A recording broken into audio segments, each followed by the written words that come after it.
Okay,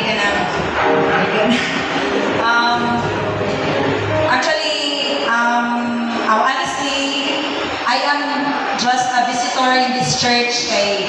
I am a Catholic, no? But despite of being a Catholic,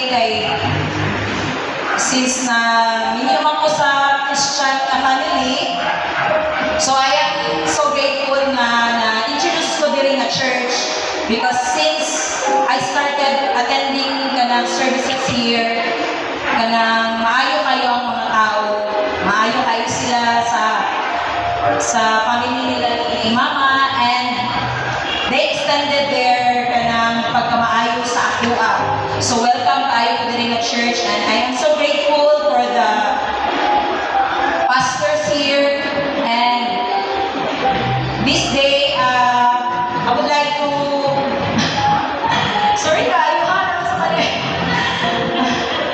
I would like to say thank you to all the pastors na nagdumala aning church for extending your love to your people and for welcoming me in this church.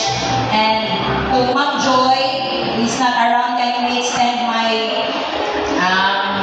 greetings of gratitude for her kanang motherly approach to not only to me but also to all of us here.